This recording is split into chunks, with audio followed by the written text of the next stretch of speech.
Ketika seseorang berbuat salah, biasanya diikuti oleh kemampuan untuk menutupi kesalahan itu. Begitu pula saat manusia pertama, Adam dan Hawa, jatuh dalam dosa, yang pertama mereka lakukan adalah menutupi dosa mereka dan menopeng itu sedemikian rupa agar tampak mereka tidak bersalah. Hal ini pula yang bisa terjadi di dalam zaman sekarang ketika seseorang yang menyadari akan kesalahannya, akan kekeliruan hidupnya, atau kelemahannya, atau hal-hal yang buruk tentang dirinya. Seringkali manusia begitu fasih untuk menutupinya, mendandaninya dan membuat tampak elok, kelihatan menarik di luar dan tidak kelihatan apa yang ada di dalamnya. Kepura-puraan dan berbagai macam cara untuk menutupi itu adalah sesuatu yang sebenarnya tidak perlu dipelajari, tetapi seringkali seseorang melakukannya. Akhirnya memang pada satu saat kelak akan kelihatan sebagaimana apa adanya dia yang tidak ditutupi apa-apa lagi. Karena Tuhan Maha Tahu apa yang ada di dalam, yang tersembunyi Dia pahami, yang ditutup-tutupi Tuhan akan bukakan pada satu saat kelak.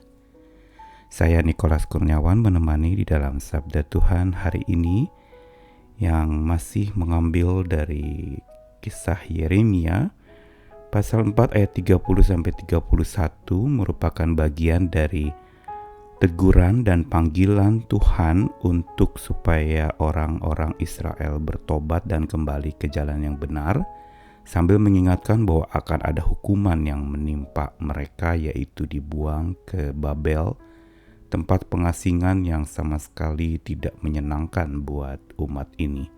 Yeremia pasal 4 ayat 30-31, "Dan engkau yang dimusnahkan, apakah yang hendak kau lakukan? Mengapa engkau mengenakan pakaian kirmizi, menghiasi dirimu dengan perhiasan emas, memalit matamu dengan celak? Sia-sia engkau memperelok dirimu, pencinta-pencintamu menolak engkau, bahkan mereka ingin mencabut nyawamu. Sebab aku mendengar suara seperti suara perempuan bersalin, suara orang kesesakan seperti suara ibu yang melahirkan anak pertama, suara putri Sion yang mengap-mengap, yang merentang-rentangkan tangannya. Celakalah aku, sebab aku binasa di depan para pembunuh." Lalu satu bagian firman Tuhan dari 1 Samuel 16 ayat 7, "Tapi berfirmanlah Tuhan kepada Samuel, janganlah pandang parasnya atau perawakan yang tinggi, sebab aku telah menolaknya. Bukan yang dilihat manusia yang dilihat Allah, manusia melihat apa yang di depan mata, tetapi Tuhan melihat hati." Yeremia adalah sosok nabi yang memang sangat pemberani oleh kekuatan Tuhan. Namun Tuhan memperlengkapi Yeremia, memberikannya keberanian untuk berbicara belak-belakan tentang Israel yang sudah menyimpang jauh dari Tuhan. Dan bukan itu saja, setelah berita tentang penghukuman itu sudah disampaikan, masih saja ada mereka yang merasa diri benar dan menganggap bahwa ini merupakan satu tindakan gegabah Tuhan yang membuang mereka ke negeri yang tidak mereka inginkan. Sehingga dalam ayat 30 Yeremia pasal 4 dikatakan, "Dan engkau yang akan dimusnahkan, apa yang hendak kau lakukan? Mengapa mengenakan pakaian kirmizi?" Bagian ini ingin menegaskan bahwa sekalipun berita penghukuman itu sudah disampaikan, masih saja ada orang-orang yang justru mengenakan pakaian kirmizi. Itu berarti berdandan sebegitu rupa seperti orang yang ingin pergi ke sebuah perayaan dan menggambarkan pakaian kirmizi itu adalah pakaian yang mahal harganya. Dia lalu kemudian menganggap diri tetap bermegah di dalam kesalahannya, menghiasi diri dengan perhiasan emas, Memalit mata dengan celak berarti berhias begitu rupa, berdandan begitu rupa. Yeremia dengan tegas mengatakan, sia-sia engkau memperelok dirimu, pencintamu menolak engkau, bahkan mereka ingin mencabut nyawamu.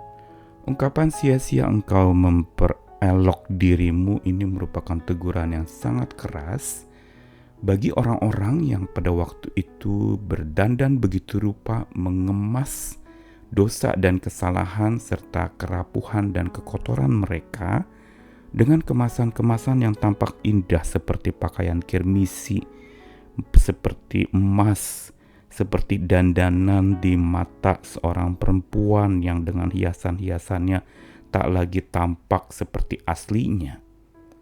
Ini semua mau memberitahukan kepada kita betapa palsunya kondisi orang pada waktu itu.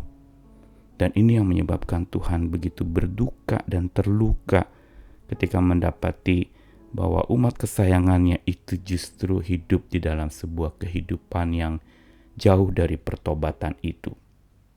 Sehingga kembali Yeremia ingatkan ini. Namun ini juga berkaitan dengan apa yang menjadi prinsip Tuhan yang melihat hati manusia dibandingkan apa yang tampak di luar. Sebagaimana pemilihan Raja Daud, waktu Tuhan menyatakan sesuatu kepada Samuel waktu itu, dikatakan jangan pandang paras atau perawakan yang tinggi sebab aku telah menolaknya. Tuhan sebenarnya bukan tidak menyukai orang yang berparas baik atau berperawakan yang sangat menarik. Tetapi yang Tuhan ingin tegur pada waktu itu adalah bahwa masih ada orang yang justru lebih memperhatikan apa yang tampak di permukaan tetapi tidak melihat apa yang ada di dalamnya. Ada satu ketidaksinkronan, ada sesuatu yang tidak nyambung antara tampak luar dengan apa yang ada di dalam hati seseorang. Semua ini mau mengingatkan kepada kita betapa sesungguhnya kita luar dalam itu tidak sempurna. Manusia luar dalam itu penuh dengan cacat celah, penuh dengan kerusakan, hanya seringkali justru manusia tidak mengakuinya, menutupi itu sebagai sebuah kebenaran yang disamarkan. Dan kalau kita perhatikan sesungguhnya Tuhan itu menolak orang yang fasih memperelok dirinya begitu rupa demi menutupi kesalahannya sendiri. Ini teguran keras.